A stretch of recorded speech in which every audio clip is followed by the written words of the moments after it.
Hello दोस्तों, PhD का एक नया नोटिफिकेशन स्टार्ट हो गया है जो कि सीओईपी टेक्नोलॉजिकल यूनिवर्सिटी पुणे से है। दोस्तों ये महाराष्ट्र के अंदर स्टेट गवर्नमेंट यूनिवर्सिटी है। पहले ये इंजीनियरिंग कॉलेज था, अब इसको यूनिवर्सिटी बना दिया गया है।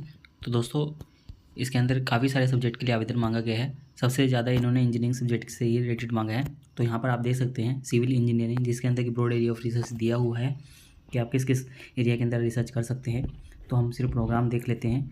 तो civil engineering, computer science and engineering, electrical engineering, electronics and telecommunication engineering, instrumentation and control, manufacturing engineering, industrial management, mechanical engineering, metallurgy and material engineering, planning. तो दोस्तों ये कुछ सब्जेक्ट थे जिसके अंदर के आवेदन मांगे गए हैं। दोस्तों इंपॉर्टेंट डेट की बात करें तो 19 जून से फॉर्म स्टार्ट हो गया था। 16 जुलाई इसकी लास्ट डेट रहेगी शाम 5 बजे तक, और ग्रीवेंस पीरियड रहेगा 17 से 18 जुलाई के बीच में। यदि कोई आपको समस्या होती है या कुछ गलत हो जाता है फॉर्म के अंदर तो 17 से 18 जुलाई को आपको एंटरटेन कर दिया जाएगा। और उसके बाद में डिस्प्ले कर दी जाएगी आरपीईटी एग्ज़ाम की लिस्ट। जो एंट्रेंस एग्ज़ाम होगा 19 जुलाई को उसकी लिस्ट आ जाएगी। और एमसीक्यू बेस पर जो ऑनलाइन आरपीईटी एग्ज़ाम होगा वो 22 जुलाई को कंडक्ट करवाया जाएगा। और इंटरव्यू के शॉर्ट लिस्ट 23 जुलाई को हो जाएगा। और जो इंटरव्यू डेट्स होगी वो 24 जुलाई को आ जाएगी। और जो सिलेक्टेड कैंडिडेट होंगे 25 जुलाई को उनकी लिस्ट दिखा दी जाएगी और बाद में एडमिशन हो जाएगा। दोस्तों एप्लीकेशन फ़ी, प्रोसेसिंग फ़ी इन्होंने बताई है कि 1000 को और 1500 रुपये रहेगी। जनरल कैटेगरी वालों के लिए 1000 है, रिजर्वेशन कैटेगरी वालों के लिए 500 रुपये फीस रहेगी। तो सबमिशन ऑफ एप्लीकेशन किस प्रकार से करना है, तो दोस्तों ये फॉर्म आपको ऑनलाइन ही फिलअप करना है। दोस्तों लिंक और इस नोटिफिकेशन की लिंक आपको हमारी वेबसाइट में मिल जाएगी, जिसका लिंक हम डिस्क्रिप्शन के अंदर दे देंगे, जहाँ से आप डायरेक्ट अप्लाई भी कर पाएंगे और साथ साथ में दूसरे फॉर्म भी देख पाएंगे।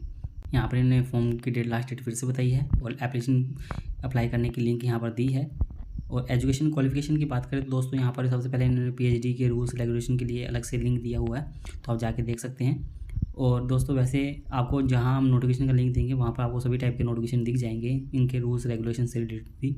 दोस्तों यहाँ पर इन्होंने एलिजिबिलिटी की बात की है कि आपके पास में 1 ईयर की या 2 सेमेस्टर की मास्टर डिग्री हो, 4 ईयर की बैचलर डिग्री के साथ में, तो आप आवेदन कर सकते हैं 55% के साथ में। या आपके पास में मास्टर डिग्री हो 2 ईयर की और 3 ईयर की बैचलर डिग्री हो तब भी आप आवेदन कर सकते हैं। दोनों ही केसेस में 55% मार्क्स मिनिमम चाहिए होंगे आपको।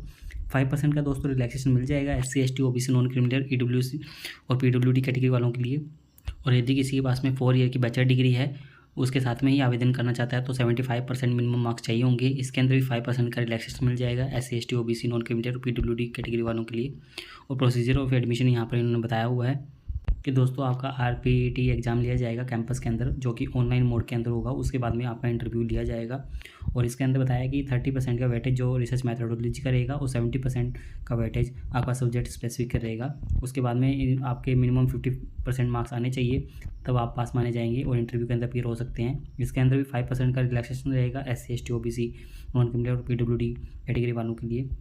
और यदि किसी ने 50% आरपीईटी एग्ज़ाम के अंदर लेके आए हैं या उनके गेट क्वालिफाइड है, इन दोनों केसेस में वो इंटरव्यू के लिए अपीयर हो सकते हैं। यानी कि गेट वाले एग्जामिनेड कैटेगरी के अंदर आते हैं यहाँ पर।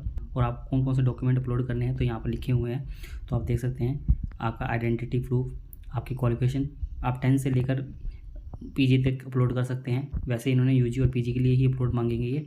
Cast certificate, non criminal certificate, valid GATE score, आपको एग्जामिनेशन कैटेगरी के अंदर आना है तो, और स्पॉन्सर सर्टिफिकेट यदि आप स्पॉन्सर्ड कैटेगरी के अंदर है तो, experience proof, no objection certificate, migration certificate, और आपका कोई भी सपोर्टिंग डॉक्यूमेंट अदर हो तो दोस्तों ये देख लीजिएगा आपके अलग अलग रिक्वायरमेंट के हिसाब से है। सीट मैट्रिक्स भी यहाँ पर इन्होंने दी हुई है। तो सिविल इंजीनियरिंग एंड प्लानिंग के अंदर 21 सीट है, कंप्यूटर इंजीनियरिंग के अंदर 33 सीट है, इलेक्ट्रिकल इंजीनियरिंग के अंदर 12, इलेक्ट्रॉनिक्स एंड टेलीकम्युनिकेशन इंजीनियरिंग के अंदर 10, इंस्ट्रूमेंटेशन एंड कंट्रोल के अंदर 25, मैकेनिकल इंजीनियरिंग के अंदर 33, मेटलर्जरी एंड मटेरियल इंजीनियरिंग के अंदर 12, manufacturing engineering and industrial management के अंदर 26। टोटल 172 सीटें हैं दोस्तों। तो सीटें काफ़ी अच्छी है। इसके अंदर एग्जामिनेशन कैटेगरी की बात की गई है यहाँ पर रिटन टेस्ट से। तो जिन्होंने गेट पास किया है या किसी के पास में JRF होल्डर है CISR से, UGC, ICR, ICMR, DBT, DST, ICSSR से, तो वो एग्जामिनेटेड कैटेगरी के अंदर आएंगे। और यदि किसी के पास में PhD है किसी भी अदर रिकॉग्नाइज्ड यूनिवर्सिटी से, वो यहाँ पर करना चाहता है तो यहाँ पर कर सकता है दूसरी अपनी PhD डिग्री, तो वो भी एग्जामिनेटेड रहेंगे यहाँ पर। आगे रूल्स रेगुलेशन के लिए अलग से एक लिंक और भी दिया हुआ है। दोस्तों यहाँ पर इन्होंने असिस्टेंटशिप की बात की है। दोस्तों ये डायरेक्टली तो आपको फेलोशिप नहीं देते हैं, बट यहाँ पर जो प्रोजेक्ट चले हुए हैं आप उसके अंदर एनरोल हो सकते हैं यदि आपके गाइड के अंडर में आते हैं तो, जैसे प्रोजेक्ट ये तो आप एनरोल होके ये यहाँ पर असिस्टेंटशिप ले सकते हैं। तो इसके अंदर आप अपने गाइड के साथ में वर्क कर सकते हैं। जैसे कि देख सकते हैं कि पहले प्रोजेक्ट के अंदर 50,000 रुपये पर मंथ की रहेगी और उनके साथ में मिलकर काम कर सकते हैं। तो इस प्रकार से ये बताया हुआ है यहाँ पर। और दोस्तों आगे इन्होंने और भी इन्फॉर्मेशन दी है यहाँ पर दोस्तों, जनरल इन्फॉर्मेशन दी है।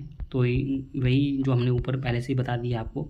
डॉक्यूमेंट कौन कौन से अटैच करने हैं आपको एप्लीकेशन फॉर्म के साथ में, तो वो भी यहाँ पर बताया हुआ है कि सभी कैंडिडेट के लिए कौन कौन से डॉक्यूमेंट अपलोड करने हैं। तो graduation degree certificate, final year की marksheet, post graduation degree, post graduation marksheet, आपकी एप्लीकेशन प्रोसेसिंग फ़ीस और स्टेटमेंट्स ऑफ पर्पज़। तो दोस्तों आपको SOP भी यहाँ पर शायद देना होगा, तो यहाँ पर लिखा हुआ है। तो बाकी जो अदर डॉक्यूमेंट है जो जैसे PWD से है या AWS से है जो भी, तो वो यहाँ पर देने होंगे। जैसे कोई पार्ट टाइम के लिए आवेदन कर रहा है या स्पॉन्सर के लिए। दोस्तों ये कुछ फॉर्मेट है, तो ये आपके काम के हो सकते हैं, स्पॉन्सर के, NOC के, सभी टाइप के यहाँ पर दिए हुए हैं।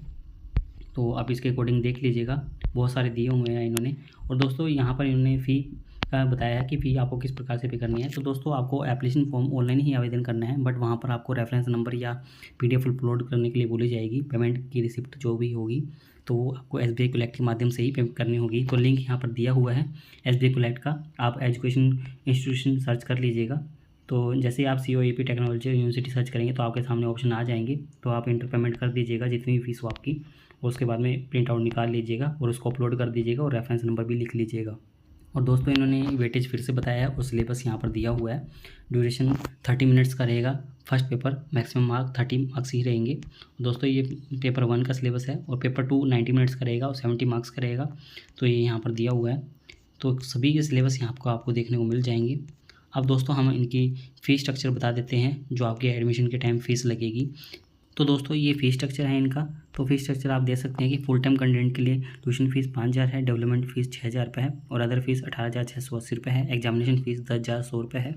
मिसलेनियस फ़ीस 9,010 रुपये है। टोटल फ़ीस 48,790 रुपये लगेगी आपकी। और दोस्तों पार्ट टाइम वालों के लिए अलग है, पार्ट टाइम वालों के लिए लगभग 1 लाख रुपये है और फॉरेन कंटेंट के लिए 2 लाख के आसपास है। तो दोस्तों ये आपका फ़ीस स्ट्रक्चर रहने वाला है इसके अंदर। और दोस्तों इन्होंने ये ऑर्डिनेंस भी अपना दिया है, तो इसके अंदर भी आप देख सकते हैं यहाँ पर PhD एडमिशन से रिलेटेड और उसके बाद की सभी इन्फॉर्मेशन यहाँ पर दी हुई है। सारे प्रोसीजर इसके अंदर लिखे हुए हैं। तो आप ये देख सकते हैं कि आपका किस प्रकार से रहेगा और एलिजिबिलिटी भी बहुत अच्छे से ब्राइड एरिया में बताया हुआ है। तो आप इसके अंदर भी जाके देख सकते हैं। दोस्तों हम डायरेक्ट लिंक आपको नोटिफिकेशन का देंगे जहाँ से आप सभी टाइप के नोटिफिकेशन देख पाएंगे। दोस्तों उम्मीद करते हैं आपको हमारे द्वारा दी गई जानकारी अच्छी लगी होगी। यदि आपको हमारे द्वारा दी गई जानकारी अच्छी लगी हो तो आप हमारे चैनल को सब्सक्राइब कर सकते हैं और आप हमसे टेलीग्राम पर भी जुड़ सकते हैं ऐसे ही PhD से रिलेटेड नए अपडेट के लिए।